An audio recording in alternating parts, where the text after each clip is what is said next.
12 سے 17 ہزار کے لگ بھگ مسلمان ہیں،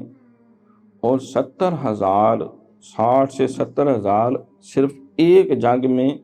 مسلمانوں کے مخالفت میں مسلمان قذاب کھڑا ہے۔ پھر مانعین زکوٰۃ ہیں، پھر بہت ساروں نے ارتداد کا راستہ کہ حضور اب دنیا سے چلے گئے، جو فتح مکہ کے بعد مسلمان ہوئے کچھ زیادہ وقت نہیں گزرا تھا، تو انہوں نے کہا کہ اب وہ چلے گئے، لہٰذا چھوڑو ہم پرانے دین کی طرف بھاگ جائیں۔ جب ایرانیوں کو پتہ چلا، انہوں نے اپنی فوجوں کو تیار کر دیا اور اپنے ہتھیار تیز کر لیے۔ رومیوں کو پتہ چلا، وہ اپنے لاؤ لشکر لے کر سرکار کے بھی مقابلے میں آئے تھے۔ آقا علیہ السلام 30,000 کی فوج لے کے گئے،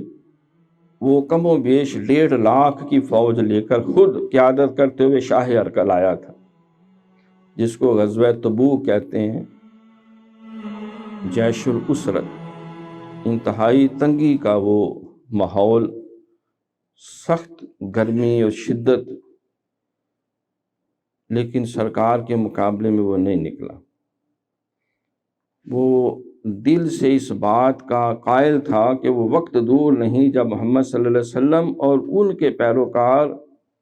ان کے قدموں کے نیچے میری یہ سلطنت، میرا شہر ہوگا۔ اور آج تک کوئی کسی رسول سے لڑ کے کامیاب نہیں ہوا، وہ ذلیل و رسوا ہوا ہے، تو وہ مقابلے میں نہ آیا۔ جب انہیں پتہ چلا کہ اب محمد صلی اللہ علیہ وسلم نہیں ہیں اور ان کا جانشین ابو بکر صدیق ہے، تو انہوں نے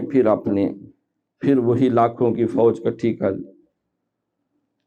اور جنگ یرموک جو ہے وہ بھی بڑی تاریخی جنگ۔ تو ہر طرف فتنے، صدیق اکبر رضی اللہ تعالیٰ عنہ نے ہر فتنے کا مقابلہ کیا، حکمت سے، دانائی سے، تدبر سے۔ جن کو بڑا کمزور سمجھتے تھے، سارے صحابہ میں سب سے طاقتور وہ نکلا، سیدنا صدیق اکبر، جو بڑے ہی رحیم اور کریم فطرت تھے، لیکن کفر کے مقابلے میں آپ جو ہے وہ سیسا پلائی دیوار اور کو ہمالیہ ماؤنٹ ایورسٹ سے بھی زیادہ طاقتور ڈھال بن کے آگے کھڑے ہوئے۔ تو سیدنا صدیق اکبر رضی اللہ تعالیٰ عنہ، پھر اس کے بعد سیدنا فاروق اعظم رضی اللہ تعالیٰ عنہ، تو یہ وہ پاکیزہ نفوس ہیں، غیر بھی اس حقیقت کے معترف ہیں۔ گاندھی بھی اس بات کو مان رہا ہے، اور ولیم میور اور سینکڑوں نہیں ہزاروں